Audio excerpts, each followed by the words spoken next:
তো এখন আমরা যেখানে আজকে পড়বো সেটা হচ্ছে বাংলার নব্য লেখক দিগণের প্রতিনিবেদন। এখন আমরা কি আলোচনা কি শুরু করব আমাকে জানাও তো। আমি তাহলে দুঃখিত, প্রথম দিকে একটু সময় নিয়ে নিলাম। ঠিক আছে, ওকে, ক্লিয়ার আছে। তো এখন খেয়াল করে দেখো, আমরা যদি একটু তাকাই এখানে, প্রথম কথা হচ্ছে দেখো, একটু ভালো করে বুঝো জিনিসগুলো, ভালো করে একবার যদি ভালো করে বুঝো তাহলে দেখবা যে সারা জীবন জিনিসটা কি কাজে লাগবে। ওকে, তো এখন আমরা যেখানে ছিলাম, ওকে, তো বাংলার নব্য লেখক দিগণের প্রতিনিবেদন। এখন এখানে বাংলা বলতে আসলে কি বোঝানো হচ্ছে? বাংলা বলতে বোঝানো হচ্ছে বাংলা। নব্য শব্দের অর্থ হচ্ছে নতুন, আর লেখক দিগণ মানে হচ্ছে লেখকদের। আমরা বলি না লেখকদের প্রতিনিবেদন, অর্থাৎ তাদের প্রতি লেখক কিছু নিবেদন করেছে, অর্থাৎ যারা নতুন করে লিখবে তাদের লেখাটা আসলে কেমন হবে, যারা নতুন করে লিখবে তাদের লেখাটা কেমন হবে, এই সেটা নিয়ে বঙ্কিমচন্দ্র চট্টোপাধ্যায় তিনি একটা প্রবন্ধ লিখেছেন। এটা কিন্তু প্রবন্ধ, এটা কিন্তু গল্প না, এখানে কিন্তু কাহিনী নাই। ঠিক আছে, তো এখন এই যে প্রবন্ধটা আছে, এই প্রবন্ধটাই নিয়ে আমরা আজকে আলোচনা করব। তো লিখেছেন বঙ্কিমচন্দ্র চট্টোপাধ্যায়। আমরা একটু লেখক সম্পর্কে একটু জানি। 24 পরগনার কাঁঠালপাড়া গ্রামে জন্মগ্রহণ করেন। কলকাতা বিশ্ববিদ্যালয়ের প্রথম স্নাতকোত্তর, অর্থাৎ কলকাতা বিশ্ববিদ্যালয় থেকে তিনি প্রথম স্নাতকোত্তর অর্জন করেন, একেবারে প্রথম মানুষ হচ্ছে তিনি। এবং তিনি পেশায় একজন ম্যাজিস্ট্রেট। এখান থেকে পরীক্ষাতে প্রশ্ন আসে যে তিনি পেশায় কি ছিলেন। তিনি কিন্তু পেশায় একজন কি ছিলেন? ম্যাজিস্ট্রেট ছিলেন। এবং তার ছদ্মনাম হচ্ছে কমলাকান্ত। ছদ্মনাম কি? কমলাকান্ত। এবং তাকে বাংলা সাহিত্যের মানে প্রথম সার্থক উপন্যাসের জনক বলা হয় তাকে। বাংলা সাহিত্যে প্রথম সার্থক উপন্যাসের জনক হচ্ছে তিনি। ওকে, বাংলা সাহিত্যে প্রথম সার্থক উপন্যাস, এবং তার উপাধি হচ্ছে সাহিত্য সম্রাট। সাহিত্য সম্রাট। এবং তিনি কোন পত্রিকাতে সম্পাদনা করতেন? উত্তর হচ্ছে বঙ্গদর্শন পত্রিকা। ঠিক আছে, তাহলে কোন পত্রিকায় সম্পাদনা করতেন? বঙ্গদর্শন। তার উপাধি কি? সাহিত্য সম্রাট। আর তাকে বলা হয় কি? সার্থক উপন্যাসের জনক, অর্থাৎ তার আগে বাংলা সাহিত্যে কেউ সার্থক উপন্যাস লিখে নাই। ওকে, গুড। এরপরে আমরা একটু যাই। তো এরপরে আমরা লেখকের গুরুত্বপূর্ণ প্রবন্ধ দেখতে পাই। এই যে প্রবন্ধ রয়েছে, প্রবন্ধগুলোর ভিতরে রয়েছে কৃষ্ণ চরিত্র, লোক রহস্য, কমলাকান্তের দপ্তর, সাম্য, বিজ্ঞান রহস্য ইত্যাদি। আর উপন্যাসের মধ্যে রয়েছে রাজসিংহ। এটা একটা ঐতিহাসিক উপন্যাস, মানে ইতিহাসের কোনো ঘটনা নিয়ে যে উপন্যাস লেখা হয়। এরপর হচ্ছে সীতারাম, এরপর হচ্ছে কপালকুণ্ডলা। এটা হচ্ছে প্রথম রোমান্টিক উপন্যাস, বাংলা সাহিত্যে প্রথম রোমান্টিক উপন্যাস। ওকে, একটু বাহিরের কমেন্ট না করি, জিনিসগুলো বোঝার জন্য চেষ্টা করো। তো বাংলা সাহিত্যে প্রথম রোমান্টিক উপন্যাস বলা হয় কপালকুণ্ডলাকে। এখানে কপালকুণ্ডলা একজন নারীর নাম। নবকুমার ছিল মূলত নায়ক। এই নবকুমার সে একবার সাগর সঙ্গমে যায়। সাগর সঙ্গম মানে সমুদ্র দর্শনে যায়। সেখানে গিয়ে সে হারিয়ে যায়। হারিয়ে গেলে এক কাপালিকের হাতে সে ধরা পড়ে। কাপালিক, এই কাপালিক তাকে হত্যা করতে চায়, মানে তাকে হত্যা করে, হ্যাঁ, তাকে হত্যা করে তাকে কি করবে? বলি দিবে, এটাকে বলো বলি। তাহলে সে শক্তি সমর্থ অর্জন করবে, মানে মানুষ মেরে সে শক্তি সমর্থ অর্জন করবে। সেখানে এক নারীর সাথে তার সাথে দেখা, তার নাম হচ্ছে কপালকুণ্ডলা। এই মেয়ে জঙ্গলে বড় হয়েছে, স্বাভাবিক আমাদের মতো এরকম পরিবেশে সে বড় হয় নাই। তখন সে নবকুমারকে দেখে বুঝতে পেরেছিল যে এই নবকুমার পথ হারিয়ে এখানে আসছে, না হলে কোনো সুস্থ মানুষ এই ঘন জঙ্গলে আসার কথা না। তখন কপালকুণ্ডলা নবকুমারকে বলেছিল, পথিক তুমি পথ হারাইয়াছ। এইটা হচ্ছে একটা গুরুত্বপূর্ণ একটা উক্তি। এরপর রয়েছে কি? সীতারাম, কৃষ্ণকান্তের উইল, চন্দ্রশেখর, ইন্দিরা, মৃণালিনী, বিষবৃক্ষ। ঠিক আছে, তো বিষবৃক্ষের ভিতরে ওই যে মূলত একজন মানে নায়ক, যে তার বউ ছিল। তো এই বিষবৃক্ষ মানে বুঝতে পারতেছে, বৃক্ষ মানে কি? গাছ, মানে বিষের গাছ। এই পুরুষ সে এক মেয়ে, তার এরকম পরিবারের সবাই মারা গেছে, সেই মেয়েকে এদের সে আশ্রয় দিয়েছে। তো তার নিজের বউ আছে, আবার সে একটা নারীকে এনে আশ্রয় দিয়েছে। সেই মেয়েকে আবার তারা বিয়ে দিয়েছে। বিয়ে দেওয়ার পর ওই মেয়ের স্বামী মারা গেছে। স্বামী মারা যাওয়ার পর ওই মেয়ে আবার তাদের ঘরে আসছে। আসার পরে এই যে ছিল নায়ক, যে সে ওই মেয়ের দিকে দুষ্ট ভাবে তাকায়। তখন নায়িকা বুঝতে পারে, মানে তার বউ বুঝতে পারে যে আমাকে এখন আর তার ভালো লাগতেছে না। তখন তার স্বামীকে ওই মেয়ের সাথে বিয়ে দিয়ে সে মারা যায়। মূলত সে একটা আশ্রমে আশ্রয় নিয়েছে, সে আশ্রমে আগুন লেগে মারা যায়। এটা হচ্ছে বিষবৃক্ষের ছোট্ট কাহিনী। এরপর হচ্ছে দেবী চৌধুরানী, এরপর হচ্ছে দুর্গেশ নন্দিনী। এই দুর্গেশ নন্দিনী শব্দের অর্থ পরীক্ষাতে প্রশ্ন আসে। দুর্গ প্রধানের স্ত্রী। দুর্গেশ নন্দিনী শব্দের অর্থ হচ্ছে দুর্গ প্রধানের স্ত্রী। এটা বিসিএস এ প্রশ্ন আসছে এটা। তো এই যে এটা হচ্ছে বাংলা সাহিত্যে সার্থক উপন্যাস। আমি তোমাদেরকে এখানে সবগুলোর কাহিনী বলতে পারি, সবগুলোতে প্রেমের কাহিনী আছে, পরকীয়ার কাহিনী আছে, বাট আমি সেটা বলি না। একই জিনিস মনে রাখবা, এই যে বঙ্কিম, এইটার জন্য ভাইয়া যখন বিসিএসে যখন পড়ায় তখন আমি কিন্তু এটার উপর ফুল একটা ক্লাস নিই, কিন্তু তোমাদের তো ওই ক্লাস তোমাদের লাগবে না। তো এই জন্য দেখবা যে আমি অনেক কিছু তোমাদেরকে বলি না, অনেক কিছু তোমাদেরকে বলি না, বললে তোমাদের জন্য এটা বেশি হয়ে যাবে। আমি তোমাদেরকে সরাসরি পড়াতে নিতে চাই, যেগুলো খুব বেশি দরকার না ওগুলোতে আমি সময় দিতে চাই না। তো যেখানে ছিলাম, এটা হচ্ছে সার্থক উপন্যাস। তোমরা কি জানো বাংলা সাহিত্যে প্রথম উপন্যাসের নাম কি? বাংলা সাহিত্যে প্রথম উপন্যাসের নাম হচ্ছে আলালের ঘরে দুলাল, ঠিক আছে? কিন্তু এরও আগে বাংলা সাহিত্যে আরেকটা উপন্যাস লেখা হয়েছে, তার নাম হচ্ছে কি জানি, ফুলমণি ও করুণার বিবরণ। তো সেটা আসলে উপন্যাসের তালিকায় অনেকেই লিপিবদ্ধ করে নাই।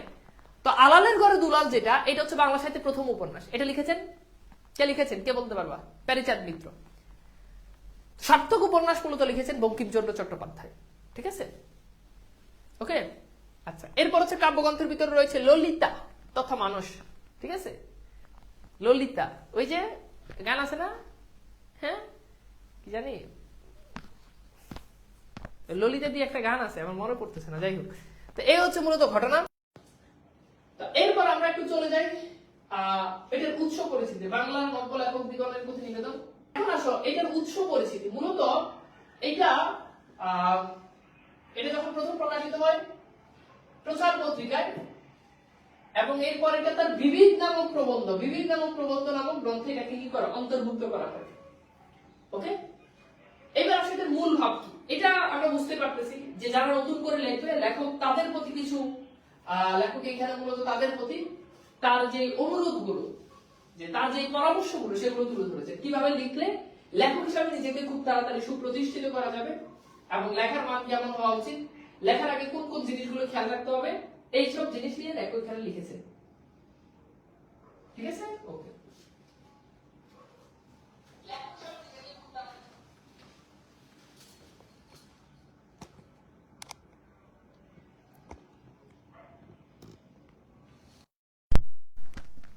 তো এখন আমরা একটু যদি দেখি, এখানে অনেকগুলো আমি মূল ঘটনা রয়েছে। যেমন আমি যদি একটু যদি বলি যে নতুন লেখকদের প্রতি তিনি যে পরামর্শ এখানে উপস্থাপন করেছেন, তার প্রতিটি বক্তব্যই পালনযোগ্য, অর্থাৎ প্রত্যেকটা বক্তব্য তাকে মানুষদেরকে পালন করতে হবে এরকম। এরপর হচ্ছে খ্যাতি বা অর্থের উদ্দেশ্যে লেখা নয়, অর্থাৎ লিখে অনেক টাকা পয়সা ইনকাম করে ফেলবো এরকম না, বা অনেক ফেমাস হয়ে যাবো এরকম না। লিখতে হবে মানুষের কল্যাণ সাধন কিংবা সৌন্দর্য সৃষ্টির অভিপ্রায়। আমরা এগুলো বিস্তারিত আলোচনা করবো, এখানে আর আমি আলোচনা না করি। তো এখানে অনেকগুলো শব্দার্থ বা টিকা আছে, এগুলো আমরা যখন পড়বো তখন আমি তোমাদেরকে বলে দিব, এবং সামনে এগুলো আসবে, পিডিএফটা পেয়ে গেলে এখান থেকে দেখে নিও আর কি। তো চলো আমরা এরকম লেখক পয়েন্ট করে করে পার্টগুলো আলোচনা করেছেন, আমরা সেই, ঠিক আছে? দুর্গেশ নন্দিনী শব্দের অর্থ হচ্ছে দুর্গ প্রধানের কন্যা। ওকে ওকে, তো প্লিজ একটু খেয়াল করো, এগুলো সারা জীবন কাজে লাগবে। এই পড়াগুলো একটু ভালো করে পড়লে এগুলো সারা জীবন কাজে লাগবে। তো আমি একটু বলি, প্রথমে বলছে যশের জন্য লিখিবেন না, লিখা অনেক ফেমাস হয়ে যাবো। আগে মানুষ, এখানে লেখক বলছে যে আমি ফেমাস হবো এই উদ্দেশ্যে লিখবো না। তো আগের কালে মানুষ মূলত লিখে ফেমাস হইতো, যেমন হুমায়ুন আহমেদ লিখে ফেমাস হয়েছে, নজরুল, রবীন্দ্রনাথ, সবাই লিখে বিখ্যাত হয়েছে। কিন্তু এখন কি হয়, এখন যে বিখ্যাত সেই বই লেখে, যেই বিখ্যাত সেই বই লেখে। কথা বুঝছো? যেই বিখ্যাত সেই বই লেখে। এখন বই লিখতে গেলে কোনো কিছুর আর দরকার হয় না, খালি আমি ফেমাস, আমি সেলিব্রিটি, আমি টিকটক বানাই, আমার ফেসবুকে ফলোয়ার আছে, বেশ আমি বই লিখে ফেললাম। তো আগেরকার মানুষের উদ্দেশ্য, অনেকেই যারা খারাপ উদ্দেশ্য বই লিখে, তাদের উদ্দেশ্য ছিল যে লিখে বিখ্যাত হবো। এখন দেখো না বই মেলা আসলে, এখন দেখো না বই মেলা আসলে বই লেখা শুরু, অভাব নাই। মাইয়া বানাই টিকটক, মাইয়া বই মেলায় বই বাই করে। আরেকজন বিয়ে করছে, তার বাপের বয়সী পুরুষটি, সে বই লেখে। কথা বুঝছো? তো এখন এই জন্য বলছে যশের জন্য লিখবেন না, যশ মানে হচ্ছে খ্যাতি, বিখ্যাত হবো এই উদ্দেশ্যে লিখবেন না, তাহা হইলে যশও হইবে না, লেখাও ভালো হইবে না। যদি এইটা যদি চিন্তা করেন, তাহলে যে বলে না আমও যাইবো সালাও যাইবো, এরকম আর কি। তো বলছি যে যদি এইটার উদ্দেশ্য থাকে, তাহলে আপনার যশ হইব না, আপনি বিখ্যাত হইতে পারবেন না, আপনার লেখার মানও ভালো হইব না, আপনার লেখার মান হবে জঘন্য। বুঝছেন? এরপর বলছে লেখা ভালো হইলে যশ আপনিই আসিবে। যদি ভালো লেখেন ভাই, তাহলে এমনিতেই খ্যাতি পাবেন। খ্যাতির উদ্দেশ্যে লেখা লাগবে না, ভালো লেখা হইলে এমনিতেই খ্যাতি পাবেন। কথা বুঝছো? গুড। আচ্ছা, এরপর দেখো আমরা একটা কোশ্চেন সলভ করি। বঙ্কিমচন্দ্র চট্টোপাধ্যায়ের মতে কিসের জন্য লিখতে নিষেধ করেছেন? মানে বঙ্কিমচন্দ্র বড় হওয়ার জন্য লিখতে নিষেধ করছে, তারপর হচ্ছে যশোরের জন্য লিখতে নিষেধ করছে, জন্য লিখতে নিষেধ করছে, তারপর কি প্রকাশিক হওয়ার জন্য লিখতে নিষেধ করছে? বলো তো।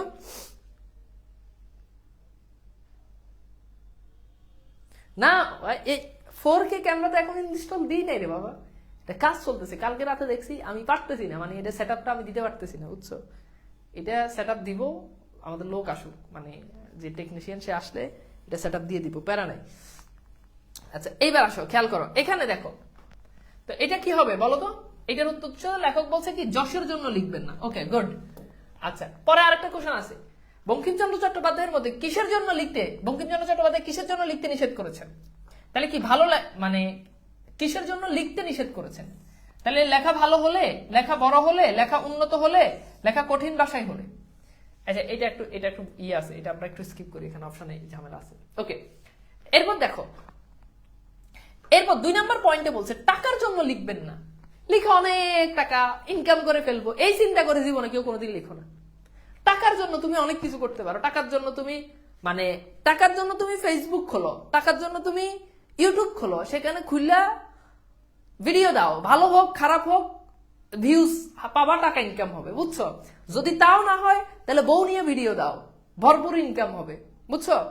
বিনিময়ে হয়তো বউকে অন্য পুরুষদের সাথে দেখাবা, সেটা বিষয় না অনেকের কাছে। তো বলছে যে এইটার জন্য হয়তো টাকা ইনকাম করার অনেক কিছু আছে, কিন্তু ভাই বই লিখে টাকা ইনকাম করবো এই কাম কইরো না, বুঝছো? এরপর বলছে ইউরোপে এখন অনেক লোক টাকার জন্যই লিখে। তখনকার সময় ইউরোপে, অর্থাৎ ইংরেজদের মধ্যে অনেকেই তারা কি করতো, টাকার জন্য লিখে, এবং টাকাও পায়, লেখা ভালো হয়, তারা টাকার উদ্দেশ্য করে লিখে, তারা টাকাও পায়, ঠিক আছে। কিন্তু আমাদের এখনো সেদিন হয় নাই, যে আমরা টাকা লিখলেই টাকা, এই সিচুয়েশন এখনো সেই আমল হয় নাই। এখন অর্থের উদ্দেশ্যে লিখিতে গেলে লোকরঞ্জন প্রবৃত্তি প্রবল হইয়া পড়বে, অর্থাৎ যদি অর্থের উদ্দেশ্য যদি লিখেন তাহলে লোকরঞ্জন মানে লোক দেখানোটা এটা হয়ে যাবে। এখন আমাদিগকে মানে আমাদের দেশে সাধারণ পাঠকের রুচি ও শিক্ষার বিবেচনা করিয়া লোকরঞ্জন করিতে গেলে রচনা বিকৃত ও অনিষ্ট। অর্থাৎ এখন যদি লোকরঞ্জন যদি করতে চান, লোক দেখানো কাজ যদি করতে চান লিখতে গিয়ে, তাহলে বলতেছে যে তাহলে রচনা বিকৃত হইবে, অর্থাৎ আপনার লেখা বিকৃত এবং অনিষ্টকর হইবে, ক্ষতি হবে, সেটাই বলছে। লেখার মান ভালো হবে না। এখানে ব্যাখ্যা দেওয়া আছে, ব্যাখ্যাগুলো আমি তোমাদেরকে বলে দিছি। আচ্ছা, এরপর খেয়াল করে দেখো, আমরা একটু যাই। এখন বলো ইউরোপে এখন অনেক লোক কিসের জন্য লিখে বলো তো? যশের জন্য, টাকার জন্য, স্বার্থের জন্য, তারপর কি খ্যাতির জন্য। আমি কইছি কাপল ব্লগ নাকি? দেখ, আমি কইছি অনেকে আমাকে বলে যে ভাই আপনারা শুরু করেন। আমি বলছি এখন বিয়েই তো করি নাই, আর বিয়ে করলো এই দরকার হলে না খাই থাকবো, 3 বেলা না খাই থাকবো, দরকার হলে 1 সপ্তাহ না খাই থাকবো, ঠিক আছে, তারপরও কাপল ব্লগ করবো না। কথা বুঝছো? কথা কি বুঝতে পারছো? কাপল ব্লগ করা যাবে না। ওকে, তো এইবার আসো, উত্তর কি? উত্তর হচ্ছে কি টাকার জন্য। গুড। আচ্ছা, আমাদের এখনো কোন দিন হয়নি খ্যাতির জন্য লেখার, টাকার জন্য লেখার, বিখ্যাত, ও এখানে কি এটা লিখছে বিখ্যাত না, এটা বিখ্যাত হবে, দেখছো? বড় সাহিত্য রচনার, বলতো? ওকে, তাহলে উত্তর কি হবে? উত্তর হচ্ছে এইটা, আমাদের এখনো টাকার জন্য, এইটা হচ্ছে রাইট অ্যান্সার। তোমাদেরকে অনেক এমসিকিউ আমি ক্লাসে সলভ করাই দিই। আচ্ছা, এরপর দেখো আমাদের এখনো কোন দিন হয় না। এরপর আসো 3 নম্বর পয়েন্টে বলতেছে, যদি মনে হয় এমন বুঝিতে পারেন যে লিখিয়া দেশ বা মনুষ্য জাতির কিছু মঙ্গল সাধন করিতে পারেন অথবা সৌন্দর্য সৃষ্টি করতে পারেন, তবে অবশ্যই লিখবেন। লেখার আগে যদি মনে হয় যে হ্যাঁ লিখা আমি কিছু মানুষের মঙ্গল করতে পারবো, মনুষ্য জাতির মানে মানুষের মঙ্গল করতে পারবো, দেশের মঙ্গল করতে পারবো, এবং আমি লেখার মধ্যে সৌন্দর্য সৃষ্টি করতে পারবো, নতুন কিছু তৈরি করতে পারবো, তবে আপনি অবশ্যই লেখেন, আপনার লেখার দরকার। যাহা অন্য উদ্দেশ্যে লেখেন তাহাদিগর যাত্রাওয়ালা প্রবৃত্তি নিজ ব্যবসায়ীদের সঙ্গে গণ্য করা যাইতে পারে। বুঝছো?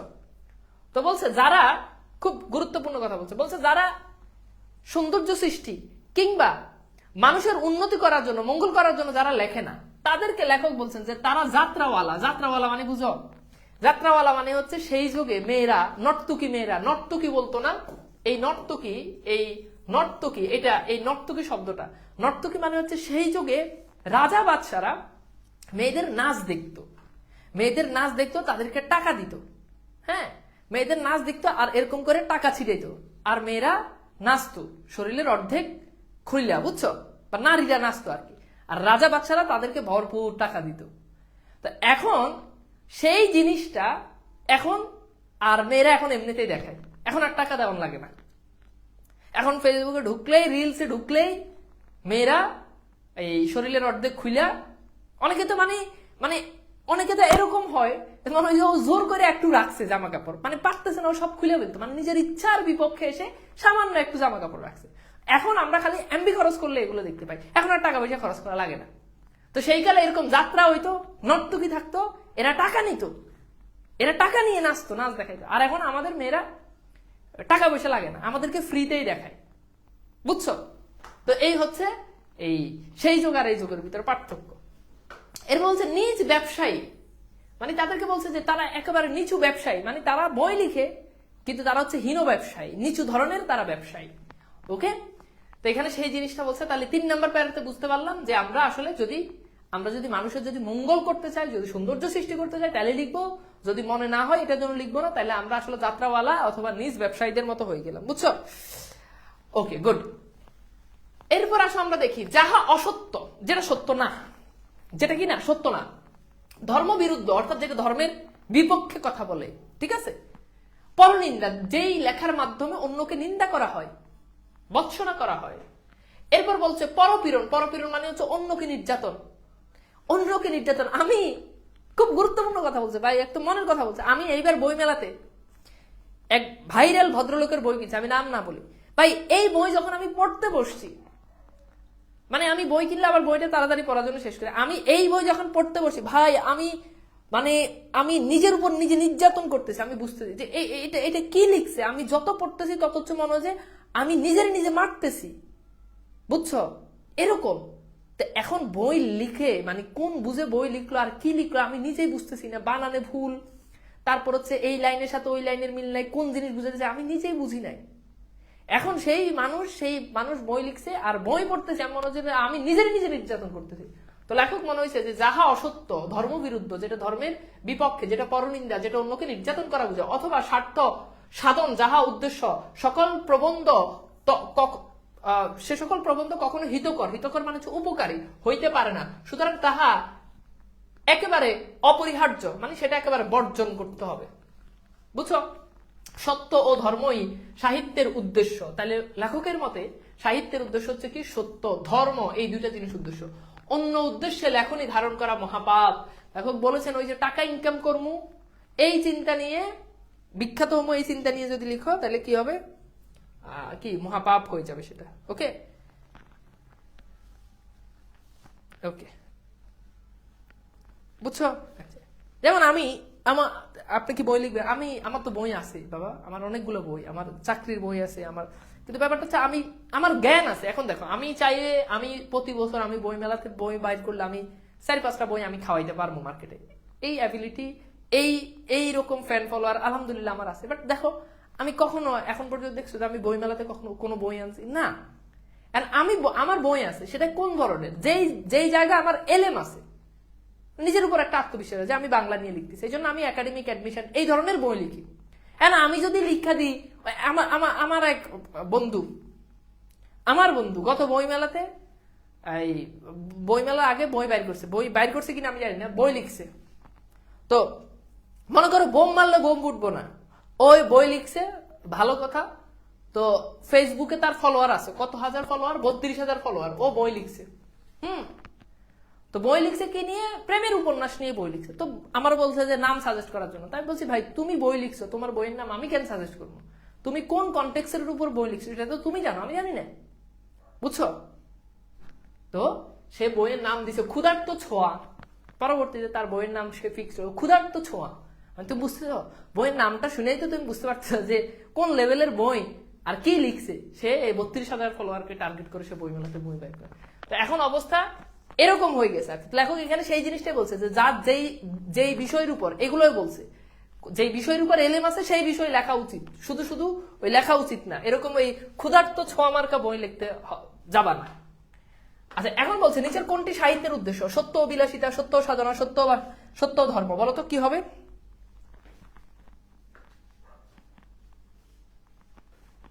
বলো কি হবে এটা?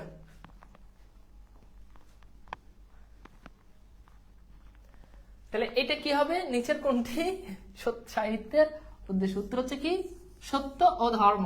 ওকে, এবার আসো, এরপর আসো 5 নাম্বার বলছে যাহা লিখিবেন তাহা হঠাৎই ছাপাইবেন না। এই আকাম আমি একবার করছিলাম, তো পরে ওই বই আমি মার্কেটেই ছাড়ি নাই।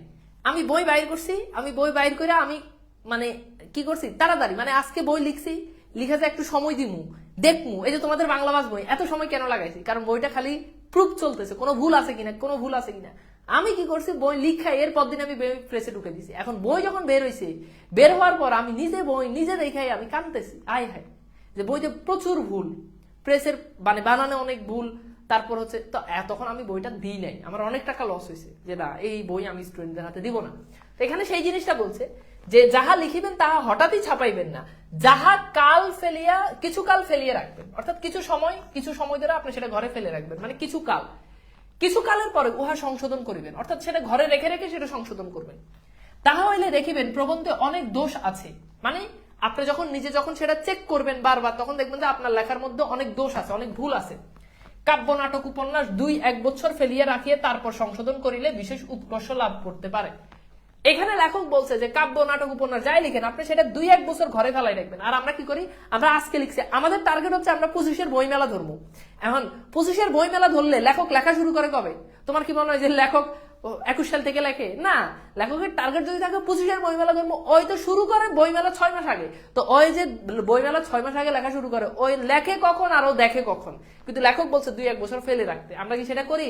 যাহা সাময়িক সাহিত্যের কার্যে ব্রতী, মানে সেটা হচ্ছে সাময়িক সাহিত্যের কার্যে এটা কি নিয়োজিত, তাহাদের পক্ষে এই নিয়ম রক্ষাটি ঘাটিয়া উঠে না। অর্থাৎ আমরা এখন আর এই নিয়ম আমরা কি করি না, তোয়াক্কা করি না। এজন্য সাময়িক সাহিত্য লেখকদের পক্ষে, মানে সাময়িক সাহিত্য বলতে রিসেন্ট, এখন যে সাহিত্যগুলো আমরা লিখতেছি বা এখন যারা লেখক আছে, এটা তাদের পক্ষে অবনতিকর, অর্থাৎ এটা তাদের পক্ষে কি ক্ষতিকর, বা এটা তাদের পক্ষে অনুন্নত।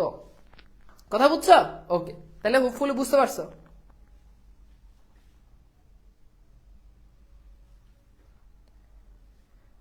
বুঝছো? ওকে, এরপর আসো পরে কিছুকাল কি ফেলে রাখতে বলেছেন বলতো? এখানে একটু জিনিস খেয়াল করো, এখানে আমি জানি এই প্রশ্নের উত্তরটা তোমরা পারবা না, কনফিউজড হয়ে যাবে। তাহলে একটু সলভ করো তো, দেখো পারো কিনা, দ্রুত এই প্রশ্নের উত্তরটা সলভ করো। এই বাইরের কমেন্ট করো না রে সোনামণিরা, তোমরা ভালো ছেলে ভালো মেয়ে, একটু কথা বুঝো ভালো করে, পড়াশোনা ভালো করে বুঝো, কাজে লাগবে।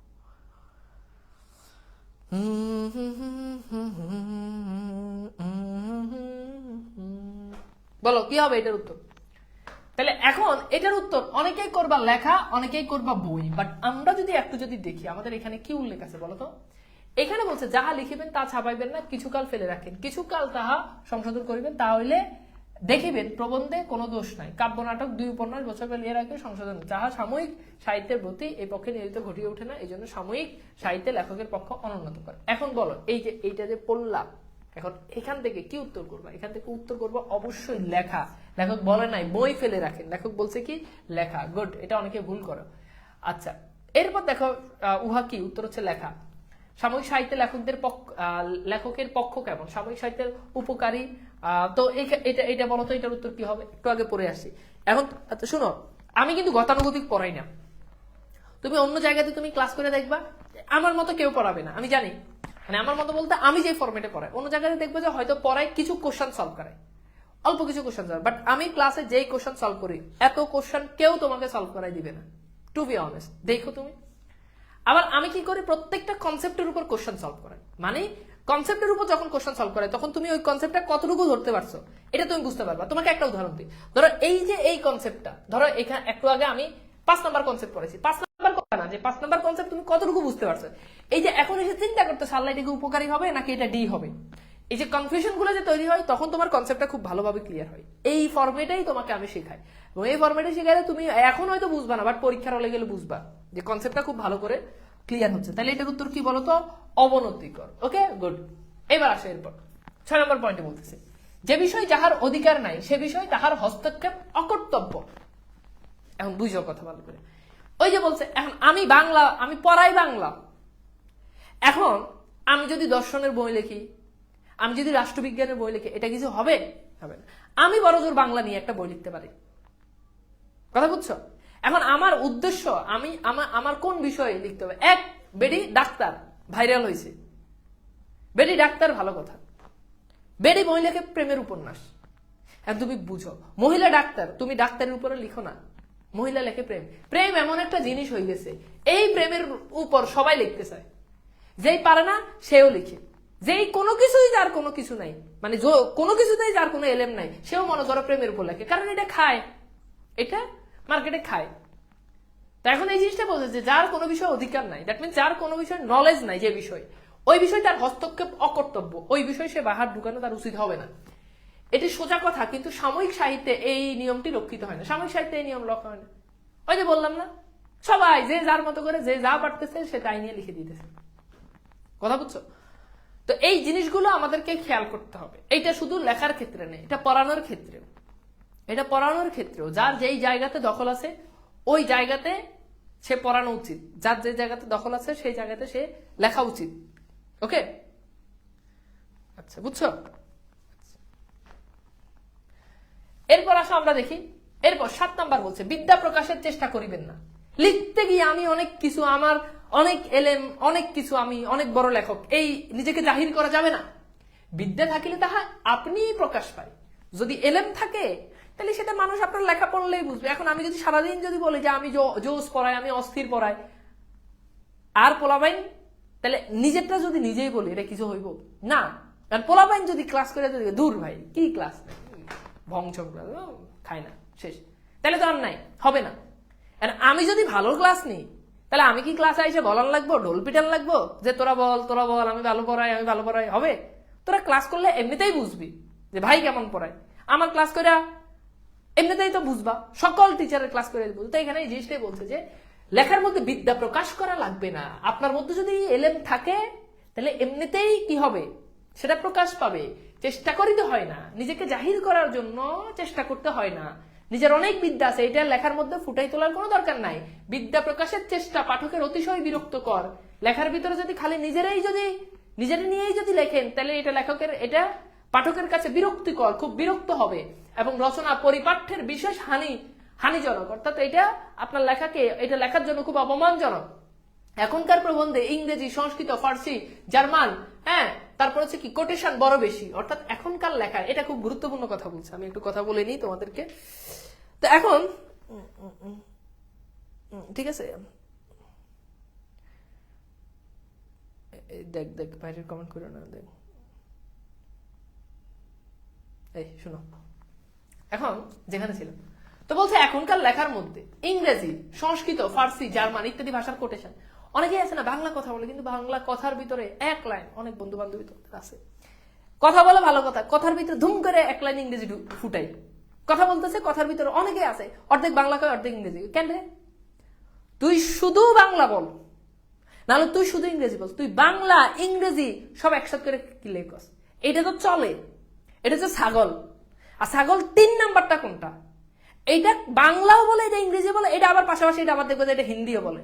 এটা হচ্ছে ছাগলের 3 নাম্বারটা, তাই না? এরকম ছাগল, রাম ছাগল অনেকে আছে। তো এখন এইটা দ্বারা লেখক বলতেছেন যে সেই আমলে বলতেছে যে এখনকার এরকম লেখার ভিতরে এরকম কোটেশন করে, বলতেছে বাংলা, সেখানে ইংরেজি কোটেশন করার কি দরকার? বলতেছে বাংলা, সেখানে সংস্কৃত কোটেশন করার কি দরকার? কোটেশন মানে হচ্ছে যেটা যুক্ত করে আর কি, সহজ কথা। তো এরকম জিনিস লেখক বলছেন যে এটা করা যাবে না, ঠিক আছে? যে ভাষা আপনি জানেন না, পরের গ্রন্থের সাহায্যে সে ভাষা হইতে এখানে কদাচ শব্দের অর্থ কখনো কখনো উদ্ধৃতি করবেন না। যেই ভাষা আপনি ইংরেজি প্রপারলি জানেন না ভাই, 2-4 লাইন জানেন, এখনো যদি 20 মিনিট আপনার ইংরেজি বলতে বলে তাহলে 20 মিনিট ইংরেজি বলতে আপনি পারবেন না, তাহলে আপনি কেন কথার ভিতরে খালি ইংরেজি ফুটেন কেন? হয় এই কাম করা যাবে না। এই কাম, এই আকাম, এই কাম বলো আকাম বলো, তোমাদের অনেক বন্ধু বান্ধবী অনেকেই করে, অনেকে, বিশেষ করে ঢাকা শহরের মেয়েগুলো। পড়াইতেছি আমি, পরে আমার সাথে ইংরেজি বলে, আমি পড়াইতেছি বাংলা, আমার ইংরেজি প্রশ্ন করে ক্লাসের মধ্যে, ইংরেজিতে বলে। এই আমি বলেছি সমাস, উপপদ তৎপুরুষ সমাস, সে আমাকে ইংরেজিতে প্রশ্ন করে উপপদ তৎপুরুষ সমাস, এটা বুঝি না, এটা আবার বুঝান, মানে সেটাই আমাকে ইংরেজিতে বলে, আমি পড়াইছি বাংলা, সে আমার ইংরেজিতে। এটা কিছু হয় বলো? তো এইগুলো অনেক ছেলেমেয়েরা এগুলো করে। এটা কখনো স্মার্ট মানুষের কাজ না, ঠিক আছে? স্মার্ট হইতে হলে তোমাকে শুধু বাংলায় বলতে হবে, আর তুমি যদি আরো ওভার স্মার্ট সাজতে চাও তাহলে তুমি শুধু ইংরেজিতে বলো, সমস্যা নেই, কিন্তু দুই কান একসাথে করণ যাবো না। এখনকার প্রবন্ধে ইংরেজি ফার্সি ভাষার কোনটি দেখা যায় বলো তো? কি দেখা যায় বলো? কোনটি দেখা যায়? ভাই আপনার কি কোনোদিন প্রেম হবে? না, না আমার প্রেম হবে না, আমার বিয়েই হবে সামনে, বুঝছো? প্রেম করে কি হবে বলো? ডিরেক্ট বিয়ে হবে, ঠিক আছে? প্রেম সংবিধানে, আমার অভিধানে প্রেম বলে কিছু নাই, আছে কি বলো? আছে বিবাহ, বিবাহ। এটা তোমরা টাকা জমাও, বিয়ে হলেই তোমাদেরকে দাওয়াত দিব। তোমাদের জীবনের সবচেয়ে বড় টার্গেট হবে যে আমার বিয়েতে তোমরা সবচেয়ে নামি দামি, ঠিক আছে, নামি দামি গিফট তোমরা পাঠাবা, যাতে আমি বলতে পারি যে আমার ব্যাচের স্টুডেন্ট, অমুক ব্যাচের স্টুডেন্ট এই দামি জিনিসটা দিছে, ঠিক আছে? এইটাই। হয়তো হয়তো বিয়েতে দাওয়াত দিতে পারবো না, কিন্তু তোমরা নিজ উদ্যোগেই পাঠাই দিবা, আমি জানি, এটা আমার বলা লাগবে না। তো এটার উত্তর কি হবে বলো তো? এটার উত্তর হচ্ছে কোটেশন। এটার উত্তর কি? দাওয়াত পাবো তো না? দাওয়াত হয়তো দাওয়াত, আমি জানি যে দাওয়াত নিয়ে তোমাদের কোনো অভিযোগও নাই, আমি দাওয়াত দিলেও তোমরা আসবা না, না দিলেও তোমরা আসবা না, এই জন্য তোমাদেরকে দাওয়াতও দিব না, কারণ এত দূর থেকে আসলে আসবা, তোমাদের কষ্ট হবে। প্রাবন্ধিক কোনটি প্রকাশের চেষ্টা করতে নিষেধ করেছেন? তো বলো তো কোনটা প্রকাশের চেষ্টা করতে নিষেধ করছেন? আমরা এরপর বহু নির্বাচনী প্রশ্ন সলভ করবো অনেকগুলো, ঠিক আছে? ওকে,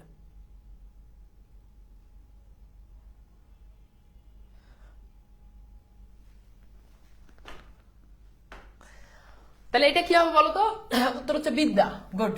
আচ্ছা, পরের, কারো মধ্যে কোনটি থাকলে তা আপনি প্রকাশ পায়? তাহলে উত্তর হচ্ছে বিদ্যা। এইগুলো পরীক্ষার হলে আসলে তোমরা ঝামেলা করো। আসো 8 নাম্বার, অলংকার প্রয়োগ বা রসিকতার জন্য চেষ্টিত হইবেন না। অর্থাৎ লেখার মধ্যে অহেতুক অলংকার প্রকাশ করা যাবে না। অলংকার মানে হচ্ছে সৌন্দর্য সৃষ্টি, অনেক বেশি জোস করে লিখবো, অনেক বেশি রসালো করে লিখবো, এই চিন্তা করবেন না। স্থানে স্থানে অলংকার বা ব্যঙ্গার্থের প্রয়োজন হয় বটে, লেখকের ভান্ডারে তা সামগ্রী থাকিলে প্রয়োজন মতে আপনি আসিয়া পৌঁছাবে। অর্থাৎ বলতেছে আপনার লেখার মধ্যে শুধু ব্যঙ্গ রসিকতা ঢুকাতে যাবেন না। আপনার মধ্যে যদি রসকস থাকে তাহলে লেখার মধ্যে এমনিতেই আসবে। এখন ধরো আমি যেমন ক্লাসে যেমন তোমাদেরকে রসকস দিয়ে পড়াই, এখন অনেক টিচার আছে সে সেটা পারে না, আর সে বলবে কি আমি চাইলেই স্টুডেন্টদের সাথে ফানি কথা বলতে পারি, আমি চাইলেই স্টুডেন্টদেরকে মজা দিয়ে পড়াইতে পারি, বাট আমি সেটা কেন পড়াই না? আমি পড়াই না, স্টুডেন্টদের সময় নষ্ট হবে। ওমা, কেন ভাই? তার মানে কি? তার মানে সে আসলে এটা পারে না। তো বলছো যদি ভিতরে থাকে তাহলে সেটা এমনিতেই প্রকাশ পাবে। আপনাকে অহেতুক লেখার মধ্যে অলংকার সাজাতে আনবেন না, ব্যঙ্গ করা যাবে না। লেখার মধ্যে অনেকে আছে না একটু ব্যঙ্গ করে লিখতে চায়, তো সেটা যদি আপনার ভিতরে থাকে তাহলে আপনার লেখার ভিতরে এমনিতেই চলে আসবে। আমি তো এমনি কথা বললেই মানুষ প্রেমে পড়ে যায়, যে এত রসিক ছেলে, এমনি কথা বললেই তো মানুষ আমার টাস্কি খেয়ে যায়। তা ওভার অ্যাক্টিং কি করা লাগে বলো? লাগে না। অনেক মেয়েরা, অনেক স্টুডেন্টদের মাও আমার ক্লাসের জন্য অপেক্ষা করে। মেয়ে ভুলে গেছে ক্লাস আজকে তানবীর ভাইয়ের ক্লাস, মেয়ের মার কিন্তু ঠিক এমন আছে যে তোর অমুক ভাইয়ের আজকে কথা মিলাই নিয়ে, তোমাদের মেয়েরা কথা মিলাই নাও। অনেক ছেলেদের মা আন্টিরা আমার ক্লাস করে, কেন? ক্লাস করে আসলে অনেক জিনিস কি আছে শিখতে পাচ্ছে, ঠিক আছে? জীবনে অনেক জীবনমুখী জিনিস তারা শিখতে পাচ্ছে, যেটা বুড়ো হয়ে গিয়ে তারা আসলে এগুলো তাদেরকে কেউ বলে না। এগুলো দেখতে যে ছেলে মেয়ের ক্লাসে এই ছেলেটা বলতেছে, তো এভাবে তারা আমার জন্য কিন্তু আসলে অনেক দোয়া, তাদের অনেক দোয়া আমি কিন্তু পাই। এরপর বলছে ভান্ডারে না থাকিলে মাথা খুঁটিলেও আসবে না। এই রে ভাই, কি চমৎকার কথা! ভান্ডারে নাই, ভিতরে নাই, ভিতরে নাই। এখন এইটা এমনিতেই আসবে না। ওই দিন ইউটিউবে ক্লাস দেখতেছি, তো এক ছেলে ইউটিউবে অপরিচিতের উপর ক্লাস নিছে। তো আমি মাঝে মধ্যে ইউটিউবে ঢুকে দেখি যে কোন টিচার কেমন পড়ায়, বা মানে এটা আসলে মানে নিজেকে আপডেট রাখার জন্য, যাতে স্টুডেন্টরা যাতে মানে এমন যাতে কখনো না হয় যে স্টুডেন্টরা কোনো জায়গাতে দেখি আর কি যে সবাই কেমন ক্লাস। তো এক ছেলের ক্লাস দেখতেছি অপরিচিততে, এখন তোমরা আমার অপরিচিতের ক্লাস দেখছো, তো অপরিচিতের ক্লাসে সাধারণত আমার ক্লাসের একটা প্যাটার্ন আছে, তো প্যাটার্নে দেখবা যে আমি কিন্তু অনেক বাহিরের কথা বলতেছি, বাহিরের কথা না, মানে এগুলো বোঝানোর জন্য আর কি, প্রত্যেকটা জিনিস বোঝানোর জন্য আমি প্রত্যেকটা লাইনে অনেকগুলো তোমাকে প্র্যাকটিক্যাল উদাহরণ দিচ্ছি যাতে বুঝতে পারো, কে আবার মনে করে না যে আমি অনেক আউট কথা বলতেছি। তো দেখি যে আমি যেভাবে পড়াই সেম, আমার ইউটিউবে দেখবা অপরিচিতের উপর 2টা ক্লাস পাবলিক করা আছে, আমি যেখানে যে উদাহরণ দিই, হ্যাঁ একদম সেম সেম সেম একদম, মানে কোনো পার্থক্য নাই। আমি ওই যে তোমাদের ক্লাসে, আমি অপরিচিতের ক্লাস যখন তখন আমি ওই যে গুড়গুড়ি খাই কেমনে, হুকা খাই কেমনে, দেখাই না যে হুকা খাই আর গুড়গুড়ি হচ্ছে এরকম, একদম মনে করো গিয়ে যেইখানে যে উদাহরণ ওইখানে মনে করো সেও সেম উদাহরণ, আমি বুঝছি আমার ক্লাসের প্রভাব, মানে হয় আমার ক্লাস দেখেই ক্লাস, একদম 100% আমি শিওর, একদম 100% আমি শিওর যে আমার ক্লাস দেখেই ক্লাসটা নিছে, এই জন্য আমি যেই জায়গায় যেমনি যেমনি উদাহরণ দিচ্ছি একদম সেম উদাহরণ, একদম সেম। এখন এখানে এই জিনিসটাই বলছে যে যদি ভিতরে থাকে, ভান্ডারে যদি থাকে, তাহলে মাথা খুঁটিলেও সেটা আসবে না, ভান্ডারে নাই, আপনি যতই চেষ্টা করেন আপনি আনতে পারবেন না। ওকে, এরপর বলছে অসময় বা শূন্য ভান্ডারে অলংকার প্রয়োগ বা রসিকতার চেষ্টার মতো কদর্য, কদর্য কদর্য মানে কি ঘৃণা, আর কিছুই হতে পারে না। অর্থাৎ যেটা ভিতরে নাই সেটাকে বাহির করার জন্য, সেটাকে এক্সপোজ করার জন্য, প্রকাশ করা, এইটা সবচেয়ে লেখকের মতে ঘৃণ্য কাজ। এটা কি সবচেয়ে লেখকের মতে ঘৃণ্য কাজ। ওকে, এইবার আসো আমরা মোটামুটি এটা বুঝলাম, এরপর আসো আমরা এখানে দেখি এইটা একটু সলভ করো। লেখকের ভান্ডারে থাকলে আপনিই চলে আসে কি বলো?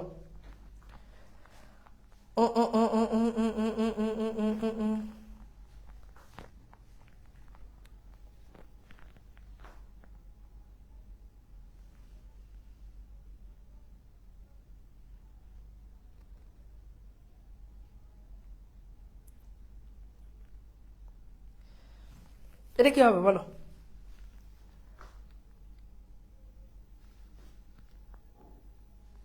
গুড, এটা কি হবে? তো কি লেখকের ভান্ডারে থাকলে আপনিই চলে আসে তা কি? তো উত্তর হচ্ছে কি অলংকার। ওকে, অলংকার এটার উত্তর। আচ্ছা, অসময় রসিকতার চেষ্টা কি আর নেই, উত্তর হচ্ছে কি কদর্য মানে কি ঘৃণা। ওকে, এরপর 9 নাম্বার, যে স্থানে অলংকার বা ব্যঙ্গ বড়ই সুন্দর বলিয়া বোধ হইবে সেই স্থানটি কাটিয়ে দিবে, এটি প্রাচীন বিধি। অর্থাৎ যে স্থানে অলংকার বা ব্যঙ্গ সুন্দর বলিয়া বোধ হইবে সেই স্থানটি কাটিয়ে দিবে। এরপর বলছে আমি সে কথা বলি না, অর্থাৎ আগে কি করতো, এরকম আগের লেখার মধ্যে কি করতো, ব্যঙ্গ করলে, অলংকার বানাইলে, অলংকার হচ্ছে সাহিত্যের একটা শাস্ত্র আর কি, মানে সৌন্দর্য সৃষ্টি করার জন্য, তাল মিলানোর জন্য এটা ব্যবহার করে, এটা কেটে দিত। কিন্তু আমার পরামর্শ এই যে স্থানটি বন্ধুবর্গের পুনঃ পুনঃ পড়িয়া শুনাইবে, অর্থাৎ বন্ধুদেরকে কোন একটা লেখা লিখছো সেটা পুনঃ পুনঃ মানে হচ্ছে মানে বারবার বারবার সেটা বন্ধুদেরকে পড়াই শুনবে। যদি ভালো না হইয়া থাকে তবে 2-4 বার পড়িলে লেখকদের নিজেই আর উহা ভালো লাগিবে না, অর্থাৎ লেখার পর সেই লেখাটা বারবার বারবার অন্যদেরকে পড়াতে হবে, পড়ে শোনাতে হবে। শোনালে যেই জিনিস ভালো লাগবে না সেই জিনিস কি করবে, সেই জিনিসটা নিজের কাছেই তখন আর ভালো লাগবে না, নিজের কাছে। যেমন আমি এখন পর্যন্ত আমি প্রায় তোমার মানে প্রেমের কবিতা আমি এখনো লিখি, যখনই আমি সময় পাই তখনই লিখি। তো মাঝে মধ্যে দেখবো আমার ফেসবুকে আমি যখন ছবি দিই ক্যাপশনে এরকম কিছু আমার ওই কবিতাগুলোর কিছু লাইন আমি হচ্ছে ক্যাপশনে দিই।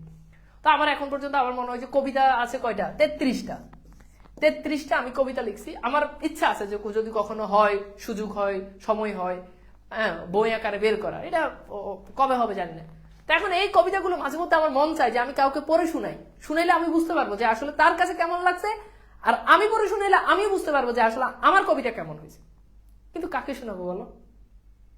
তো অদূর ভবিষ্যতে যদি কখনো কাউকে শোনানোর মানে কেউ যদি শুনতে চায়, মানে চায় মানে কি শোনার যদি সে কি যোগ্যতা অর্জন করে এবং কবিতা শোনার মতো জায়গা যদি সে দখল করে, তাহলে পরবর্তীতে শুনবো এবং সংশোধন করবো। ওকে, বন্ধুবর্গের নিকট পড়িলে লজ্জা করিবে তখন ইহা কাটিয়ে দিবে। অর্থাৎ ওই যে যদি লেখা যদি ভালো না হয় তাহলে বন্ধুদের নিকট যদি সেটা যদি পড়ে শোনায় তাহলে সেটা একটু লজ্জা পাবে, কিন্তু আপন মানুষ কাছের মানুষের তখন সেটা এমনিতেই কেটে দিবে।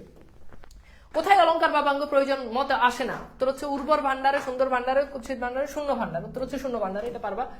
এরপর 10 নাম্বার, সকল অলংকারে শ্রেষ্ঠ অলংকার সরলতা। এবার লেখক খুব গুরুত্বপূর্ণ একটা কথা বলছে। কি বলছে? বলছে যে সকল অলংকারের শ্রেষ্ঠ অলংকার সরলতা। খুব গুরুত্বপূর্ণ কথা। কোন অলংকার বানানো লাগবে না ভাই, লেখাকে সহজ করে লিখবেন, সুন্দর করে সহজ ভাষায় লিখবেন, এটাই সবচেয়ে বড় সরলতা। তিনি সোজা কথায় আপনার মনের ভাব সহজে পাঠককে বুঝাইতে পারেন, তিনি শ্রেষ্ঠ লেখক। কে শ্রেষ্ঠ লেখক? যিনি লেখাটা পাঠককে খুব সহজে বুঝাইতে পারেন। এটা সব ক্ষেত্রে কে শ্রেষ্ঠ শিক্ষক? যে তার পড়া স্টুডেন্টদেরকে খুব সহজে বুঝাইতে পারে। যে শ্রেষ্ঠ লেখক সে তার লেখা পাঠককে সহজে বুঝাইতে পারবে। কেননা লেখার উদ্দেশ্যই পাঠক বুঝুন, পাঠককে বুঝুন। ওকে, এরপর 11 নাম্বার, কাহারও অনুকরণ করিও না। ওই যে বললাম না, একজন মানে ক্লাসে মৌলিকত্ব জিনিসটাই হারাই ফেলছে। ঠিক আছে, তো এখন বলতেছে যে এরকম আসলে একটা বললে তোমরা অনেকে বলবো যে ভাই নিজের ঢোল নিজে পিটাই দিয়েছেন, অলরেডি বলে দিছো, বাট এটা না। তো ইউটিউবে অনেক ক্লাস আছে, আমি দেখি যে অনেক জিনিস আছে যেই জিনিসগুলো মানে যেই জিনিসগুলোর আমি নিজে অনেক জিনিস বানাইছি, অনেক কৌশল, অনেক ছন্দ, যদি এখন এগুলো অত বেশি এখন বেসিক থেকে পড়ানোর জন্য চেষ্টা করি, একই জিনিস দেখবা যে ইউটিউবে অনেক ক্লাস আমি মাঝে মধ্যে পাই।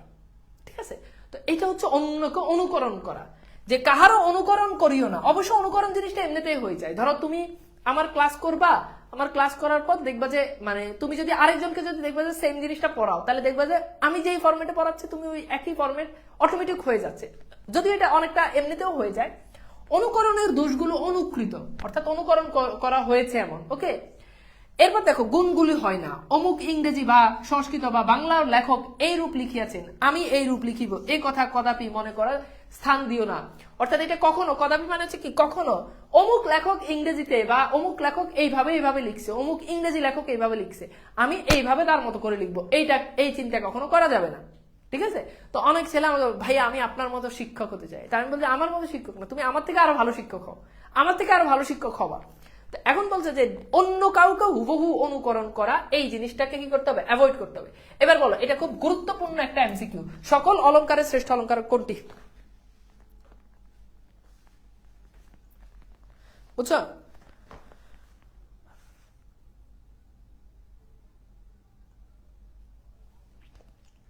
আমার কবিতা একদিন তোমাদেরকে পড়ে শোনাবো। আমি একটা চমৎকার একটা কবিতা লিখছি, মানে আমার যেটা সবচেয়ে পছন্দের কবিতা।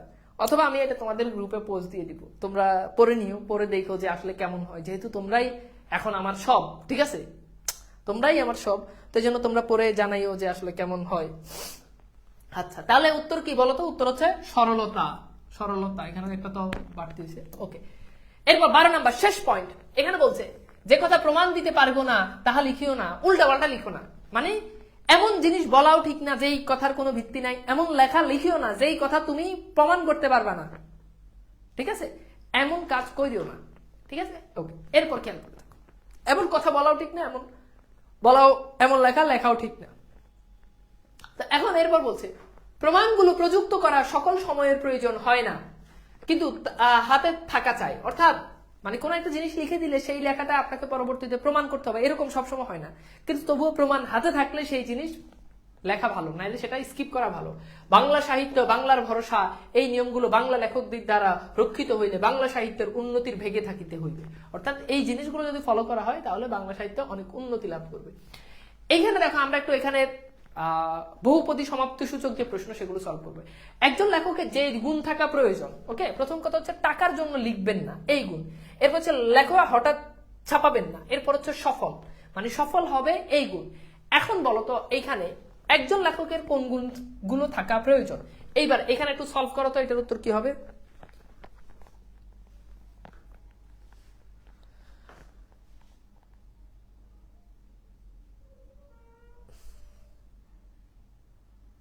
বলো নিচের কোনটি সঠিক? তাহলে খেয়াল করে দেখো তো এটার উত্তর কি হবে। এটার উত্তর হচ্ছে ক। কেন ক? খেয়াল করে দেখো ভাইয়া, একজন লেখকের উদ্দেশ্য থাকবে যে তিনি টাকার জন্য লিখবেন না, তিনি লেখা হঠাৎ ছাপাইবেন না, কারণ তিনি দীর্ঘ সময় অপেক্ষা করবেন, তারপর তিনি সেটা সংশোধন করবেন, তারপর তিনি লিখবেন। তাহলে খেয়াল করে দেখো এখানে সফল হওয়াটা তার উদ্দেশ্য নয়, তাহলে 1 এবং 2। এখন খেয়াল করে দেখো 1 এবং 2 আছে কোথায়? আমার অপশন কতে। তাহলে এইটাই হচ্ছে আমার সঠিক উত্তর। গুড।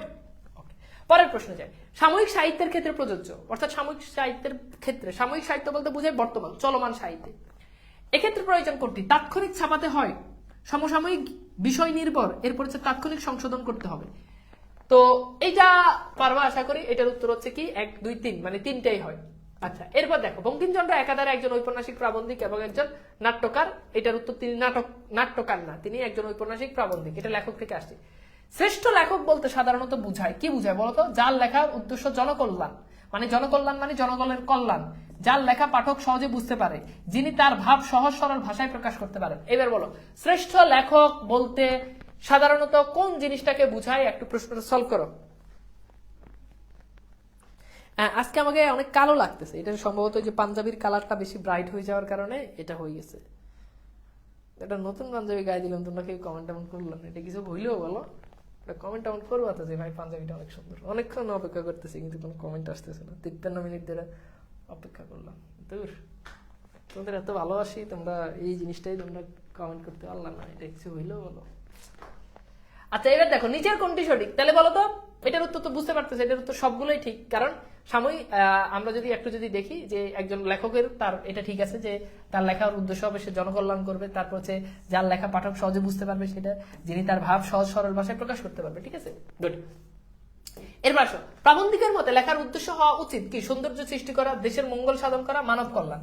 তাহলে এখন এইটা একটু সলভ করো তো। না এখন আর পাম দিয়ে লাভ আছে, আমি বলার আগে বলতে তাইলে আমি বুঝতাম যে মন থেকে বলছো, এখন আমি বলে তারপর না, এভাবে আসলে হয় না, এভাবে চলে না। ওকে বলো।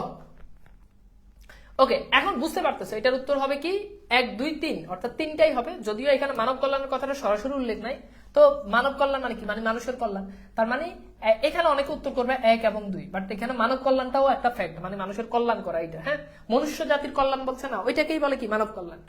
আচ্ছা কোন রচনাটি লিখে 2-1 বছর ফেলে রাখতে হবে? এখানে দুইটা জিনিসের কথা বলছে, বলো তো। দুইটা জিনিস না, সরি, ওখানে সবগুলোর কথাই বলছে। ওই যে আমরা যদি দেখি পয়েন্টে যে নাটক কাব্য সবগুলোই, হ্যাঁ ওকে। আচ্ছা এরপর দেখো উন্নত রচনার বৈশিষ্ট্য কি? এতে লেখক বিদ্যা প্রকাশ ঘটে, উন্নত রচনা, ঠিক আছে, মানে ভালো রচনা, এটার বৈশিষ্ট্য কি? এতে লেখকের বিদ্যার প্রকাশ ঘটে, এতে পাঠক সহজেই বুঝতে পারে, মানব কল্যাণই এর মূল উদ্দেশ্য। তাহলে বলো তো এটা কোনটা হবে?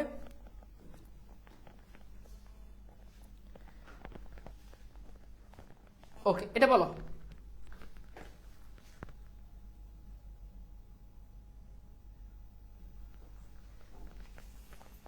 তাহলে এইটার উত্তর হচ্ছে কি বলো? এটার উত্তর হচ্ছে কি 1 2 এবং 3, ঠিক আছে। আচ্ছা তো এখন খেয়াল করে দেখো, উন্নত রচনার বৈশিষ্ট্য হচ্ছে এতে লেখকের বিদ্যার প্রকাশ ঘটে। তো এখন এই প্রশ্নটাতে আমরা পাঠক সহজে বুঝতে পারে, এটা তো ঠিক আছে, এটা তো কোনো ভুল নাই। এরপর হচ্ছে মানব কল্যাণই এর মূল উদ্দেশ্য, ঠিক আছে। কিন্তু উন্নত রচনার বৈশিষ্ট্য এইটা না যে লেখকের বিদ্যার প্রকাশ ঘটবে, এইটা না, লেখক তার মতো করে লিখবে, বিদ্যা থাকলে সেটা এমনিতেই প্রকাশ পাবে, কম হলে যার বিদ্যা কম তার বিদ্যা কম প্রকাশ পাবে, এতে যে বিদ্যা প্রকাশ পেতেই হবে এরকম না, বাট নিচের দুইটা জিনিস সবসময় ফিক্স থাকবেই, কথা বুঝছো? আচ্ছা এরপর আসো, সাহিত্যের উদ্দেশ্য হলো কি? সত্য ও সুন্দর চর্চা, পাঠকের মনোরঞ্জন, এরপর হচ্ছে মানব জাতির কল্যাণ সাধন। বলো সাহিত্যের উদ্দেশ্য কোনটা? সাহিত্যের উদ্দেশ্য কোনটা বলো? সাহিত্যের উদ্দেশ্য কোনটা বলো তো?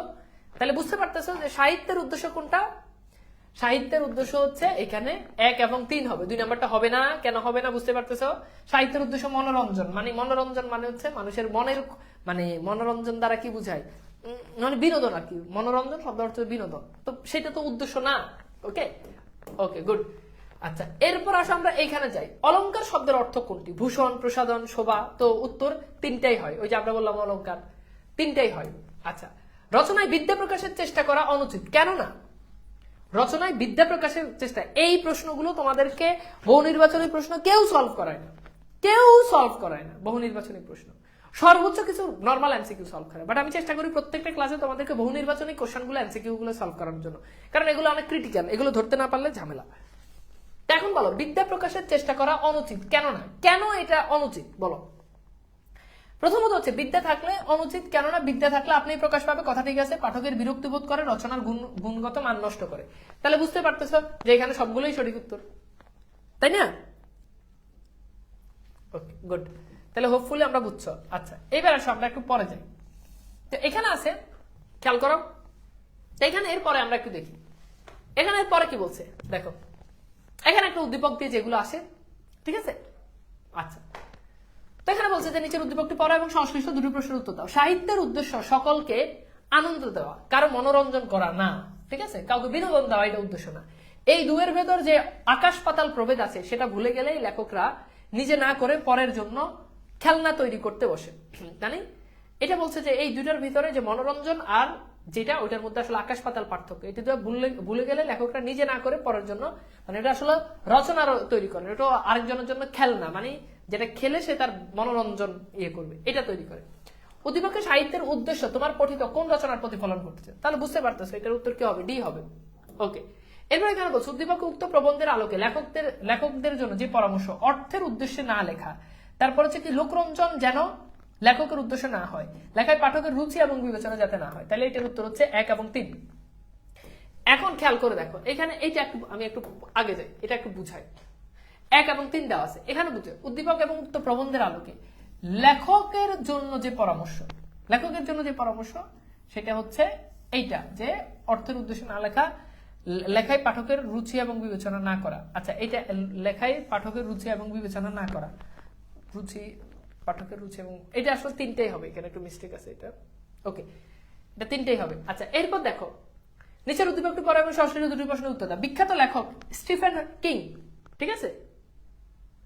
আচ্ছা, এখানে এটা কিং আসছে। ওকে, লেখালেখির বিষয়ে 21টি উপদেশ দিয়েছেন, তার মধ্যে অন্যতম উপদেশ হচ্ছে অন্যকে সন্তুষ্ট করার জন্য নয়, বরং নিজের দায়িত্ববোধ থেকে লেখো।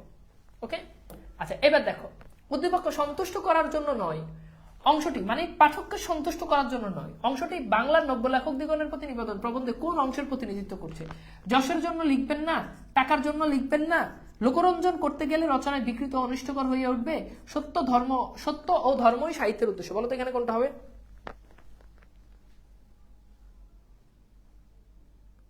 হ্যাঁ, এটা স্টিফেন হকিং হবে, এখানে মিস্টেক হয়েছে টাইপিং। আচ্ছা, তাহলে এটার উদ্দেশ্য কি হবে? গুড, এটার উদ্দেশ্য হচ্ছে সি, কারণ এখানে বলছে সন্তুষ্ট করার জন্য না। অনেক সময় আমরা লোকরঞ্জন করতে যাই, হ্যাঁ, এই লোকরঞ্জন করতে যাই মানে মানুষের দিকটা চিন্তা করি, যে মানুষকে একটু হাসানো, মানুষকে একটু খুশি করব, এই ধরনের লেখা। ওকে, আচ্ছা, উদ্দীপক বাংলার নব্য লেখক দিগণের প্রতিনিবেদন যোগপদ প্রতিফলিত হয়েছে লোকরঞ্জন না করার মনোভাব, এরপর হচ্ছে তোষামোদীর মানসিকতা বর্জন করা, অর্থ লাভের উপায়। তাহলে উত্তর হচ্ছে 1 এবং 2। সো এখানে কিন্তু অর্থ লাভের উপায় নিয়ে আসলে কোনো কিছু বলা হয় নাই উদ্দীপকে, আমরা পরে বুঝছি। যে এরপর আসো, সত্য যে কঠিনের ভালোবাসিলাম, সে কখনো করে না বঞ্চনা, অর্থাৎ কখনো সে কি করে না, বঞ্চনা করে না, কখনো সে ফেলে দিবে না কঠিন জিনিস যেটা। ওকে, কঠিনকে যদি আপন করো।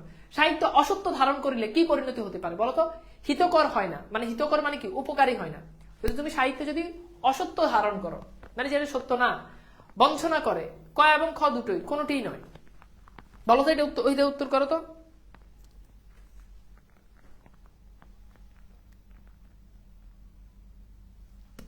গুড, তাহলে এটার উত্তর হচ্ছে 2টাই হবে, যে সেটা উপকারী হয় না এবং সেটা বঞ্চনা করে। উদ্দীপকের আলোকে আমরা সেটা পড়লাম। ওকে, এইবার আসো আমরা একটু চলে যাব আমাদের যেই সৃজনশীল রয়েছে, আমরা একটা সৃজনশীল দেখি। তো এখানে একটা সৃজনশীল আছে, তো ভালো করে খেয়াল করো। এখানে বলছে যে মহিন সম্প্রতি একটি প্রবন্ধ লিখেছেন, ঠিক আছে?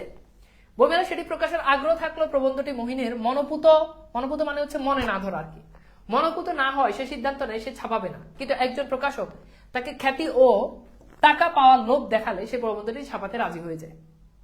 এখানে বলছে বাংলা নব্য লেখক দিগণের কত সালে প্রকাশিত, এখানে সালটা লিখতে হবে।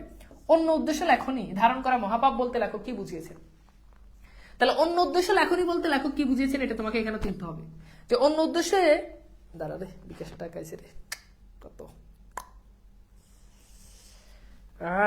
টাকা ঢুকছে, কত 8,000, ভালোই। আচ্ছা, এখন খেয়াল করো, বলছে যে অন্য উদ্দেশ্যে লেখনী ধারণ করা মহাপাপ, এটা দ্বারা লেখক বুঝিয়েছে যে লিখতে হবে দেশ এবং মানুষের কল্যাণের জন্য।